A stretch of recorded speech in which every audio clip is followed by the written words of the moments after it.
Salut les amis de la brique, j'espère que vous allez bien en ce 19 décembre. En tout cas, moi je vais plutôt bien et j'ai plutôt aussi hâte de voir ce qui se cache derrière ce volet numéro 19. Donc c'est parti. Les amis, on se retrouve pour le numéro 19, on arrive à grands pas au 24, au jour de Noël. Et là, on se retrouve de nouveau avec une petite figurine. C'est un marchand, sympathique aussi, avec un petit vêtement de vente, de vendeur. Le pantalon qui est sérigraphié aussi, du coup, c'est la continuité de sa petite chemise, de sa petite blouse qui descend, qui est attachée dans le dos. Et on est franchement pas mal, c'est assez chouette. Le seul petit reproche que j'aurais à faire, mais ça c'est dans pas mal de figurines, mais je vais profiter de le faire, c'est, vous voyez, c'est une double couleur pour les jambes, du beige et de l'orange. Et l'orange n'est malheureusement pas de la même teinte que l'orange tampographié. Je vous zoome ça un peu. Je sais pas si on le voit, mais on a une différence de teinte, et ça c'est un peu dommage, mais ça arrive assez régulièrement. Mais voilà, une petite figurine supplémentaire vraiment sympathique. Et voilà, pour le numéro 19, on a un petit vaisseau, qui pour le coup, je sais pas trop quoi en penser, parce que à vue d'œil comme ça, on n'est pas sur une œuvre d'art non plus.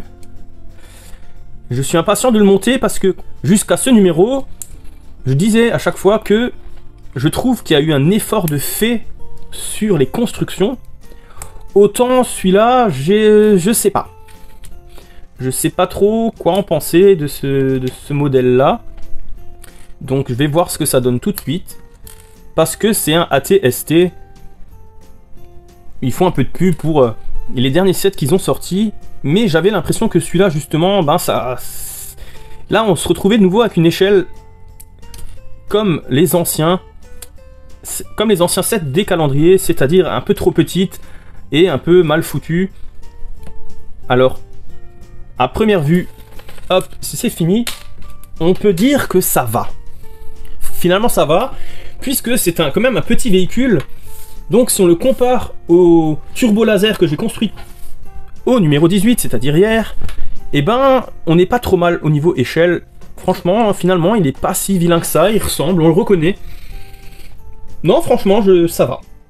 Je m'attendais à pire en voyant la notice, mais finalement, on n'est pas trop mal.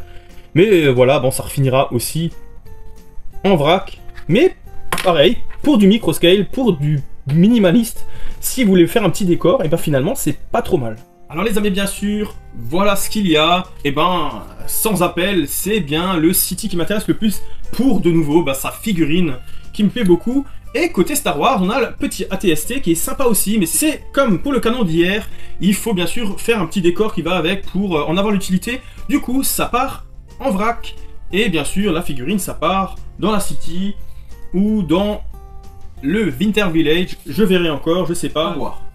En tout cas, voilà ce qu'il y avait derrière les vignettes aujourd'hui. Et sur ce, si la vidéo vous a plu, n'hésitez pas à liker, partager, commenter et vous abonner si c'est pas déjà fait. Et je vous retrouve demain pour ouvrir le volet numéro 20 et voir ce qui s'y cache. Alors les amis, à demain. Ciao ciao.